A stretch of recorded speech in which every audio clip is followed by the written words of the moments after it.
Halo viewers, welcome back to my YouTube channel. Alright viewers, berduduknya saya di sini ataupun berdirinya saya lain kali. Oke, viewers. Oke, sudah lama tidak berjumpa kita guys. Oke, sebab lah memang busy kan sekarang. Mau buat video pun ada payah sedikit. So, sekarang jarang-jarang, memang sangat jarang sudah saya post video. Mau 5 hari, 8 hari baru saya terpost. Bukan terpost ataupun baru saya terupdate video. Alright viewers, so saya meminta maaf saya punya viewers di luar sana sekiranya saya late post ataupun saya terlambat post video ataupun kamu tertunggu-tunggu. Kalau ada yang menunggu, kalau tidak yang menunggu pun apa boleh buat guys. Oke, so viewers, di video saya kali ini guys, saya rasa kamu rasa juga apa yang saya tengah rasa. Oke, dimana ada satu trending viral nih di Indonesia, dimana ada seorang lelaki cucu kepada nenek kandung sendiri yang dia telah merogol nenek kandung dia. Disebabkan apa? Disebabkan dia terpikat dengan paha nenek dia sendiri guys. Macam nih dia terpesona nenek dia punya paha sendiri guys. Oke, masa nenek dia tidur lah begitu viewers. So viewers, sebelum kita masuk ke pembahasan dia, let's check it out. Oke guys, alright guys. Oke viewers, so macam nih viewers, mungkin yang kamu nampak dalam konten saya ini pada hari ini, kamu akan rasa macam ada kelainan sedikit, yang merasa macam lebih batas lah kan guys. Oke, tapi bukan sama saya, sebab saya nih cuma menyampaikan saja sama kamu, menceritakan, dan saya ingin berfungsi sama anda semua. Oke viewers, macam nih cerita dia. Nenek nih dia berumur 75 tahun dan dia punya cucu kandung sendiri nih. Saya kurang pasti umur dia berapa guys, tetapi dia sudah berkawin dan mempunyai 2 anak. Oke, dan kejadian dia terjadi macam begini semasa cucu dia nih buat kerja pembaikan pipe di belakang rumah. Lepas tu dia punya nenek nih sedang tidur dengan memakai kain batik ataupun sarung batik lah. Yalah, biasalah kalau kita tahu yang nenek-nenek sudah nikah dia pakai yang pakaian macam tu lah, sarung kan, pakai sarung. Oke, lepas tu dia ternampak lah dia punya nenek tidur macam tu membelakang. Oke, dia ternampak dia bontot nenek, dia ternampak dia punya paha tu. Di sanalah dia bilang, dia cakap dia bernafsu. Lepas tu dia merogol dia punya nenek kandung sendiri guys. Oke, lepas tu dia pergi masuk bilik tu dengan dia memakai topeng dia guys. Dia ikat nenek dia tutup mulut, barulah dia buat perbuatan dia yang kurang ajar tuh. Terus lepas dia siap, kemudian dia lari mengikuti pintu belakang rumah. Macam tu guys. Lepas tu nenek tu lari pergi rumah jiran sebelah, dia bagi tahu lah. Oke, dan lelaki itu telah ditangkap. Oke viewers, di sini semua tanya sama kamu sanggupkah melakukan perbuatan seperti begitu sama kamu punya nenek kandung sendiri? Dan nenek kandung kamu sendiri ini pun sudah berumur 75 tahun nih guys, lebih daripada dipanggil warga emas kan. 75 semua dekat 5 tahun lagi sudah 80 tahun guys. Saya tidak tahu kenapa cucu dia tuh sanggup melakukan benda begitu sama nenek kandung dia sendiri. Disebabkan nafsu dia sendiri guys. Itulah yang dikatakan disebabkan nafsu kan, dia sanggup lakukan apa saja asal dia dapat lempiaskan nafsu dia itu guys. Oke, di video saya sebelum ini pun guys ada saya buat channel nih, dan ini adalah case-case yang remaja punya lah, dorang buat di tempat yang publik, di pantai atau kita panggil sebagai tempat beriada lah, yang banyak orang pergi, tempat orang beriada, tempat saya rasa pelancong pun ada betulan guys. Oke, sama case, tapi case ini ada berlebihan sedikit yang hari ini saya bahaskan.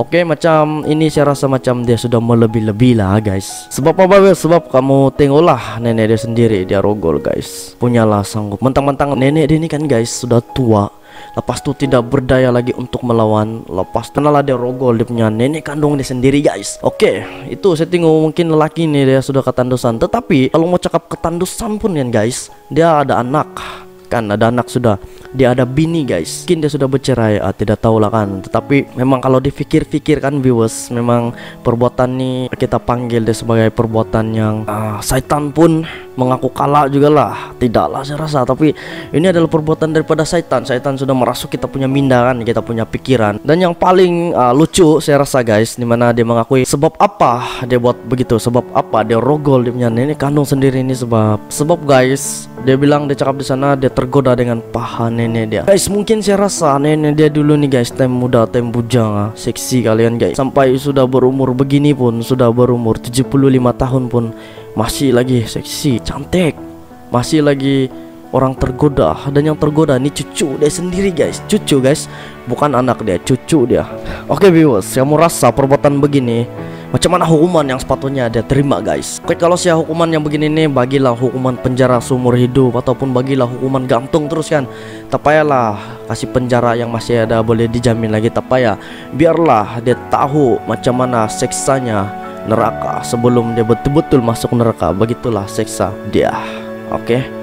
Dan dia tidak rasa kasihan yang nenek dia nih guys, sudah pun berumur begitu, sudah tidak bermaya, kesehatan pun sudah kurang, dia masih lagi sanggup buat begitu. Sampailah dia tutup muka dia sendiri menggunakan topeng untuk melakukan jenayah begitu, agar nenek dia tidak tahu yang diri dia itu siapa. Tetapi guys, di sana dia tersilap, nenek dia sendiri nampak juga muka yang itu adalah cucu dia sendiri, sebab masa ada pergelutan sedikit kan. Oke, terbukalah dia punya topeng itu, jadi nenek dia nampak. Lepas itu di sanalah dia menjalankan activity dia guys, activity yang tidak berfaedah, activity yang membawa maut, activity yang membuatkan diri dia jatuh ke dalam lokap guys. Sepandai-pandai tupai melompat pun guys, memang akan jatuh juga, memang akan ditangkap juga. Macam mana pun kesalahan yang kita buat guys, memang kita akan ditangkap juga. Dimana kita mau lari guys.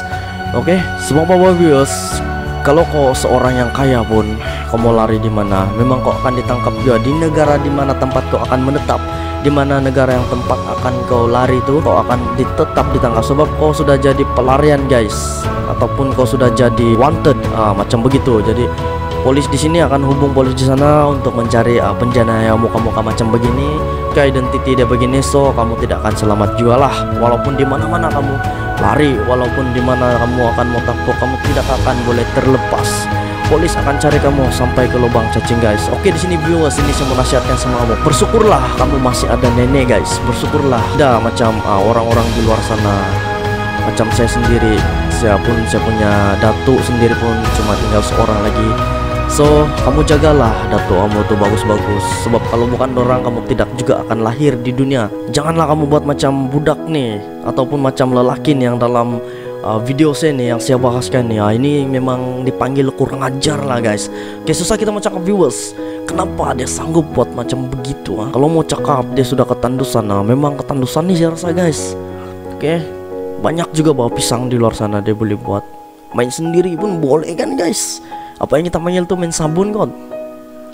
Saya rasa bolehlah, tapi mungkin dia rasa dia tidak puaskan kalau dia main sabun. Jadi dia radu saja apa yang di depan dia, nenek saya lah, antam sajalah, dia bilang peduli kan penjara, apa takut mati tanam guys. Macam itu kali dia pikir mungkin lah, tapi saya rasa mungkin ini perbuatan yang sangat kejam, keji, sangat bodoh dan berpikiran pendek. Jadi ini tidak boleh diterima di akhirat lah. Tani siapa mau judge orang? Oke, saya cuma bahaskan sajalah. Jadi siapa yang tentukan, biarkanlah Tuhan yang tentukan, ataupun biarlah dalam penjara tuh tentukan hukuman dia macam mana.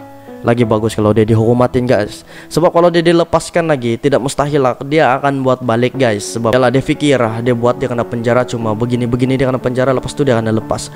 Selang beberapa tahun dia tidak akan berubah tuh guys. Kalau dia sudah pernah buat begitu dan dia tiada niat untuk mau berubah, memang dia tidak akan berubah guys. Kalau orang cakap sekadar cakap di bibir, manis di bibir dia mau berubah, memang seseorang tuh tidak akan berubah viewers di luar sana sebagai tahu. Tapi kalau dia bilang niat dari hati dia mau berubah, memang dia akan betul-betul berubah guys. Oke, ini nasihat daripada gue guys, mantul sekali guys. Alright viewers, itu saja video saya pada kali ini. Sekiranya anda suka dengan video saya ini, jangan lupa share sama teman-teman anda di luar sana. Dan satu lagi, jangan lupa hit button subscribe, hit button lonceng, dan juga hit button like. Dan yang paling penting guys, dan yang paling saya sarankan, hitlah button lonceng ya, supaya kamu tahu lah update-update video terbaru daripada saya. Alright viewers, bertemu lagi kita di next video saya. Peace yo. Memang anjir lah bala lagi sekarang.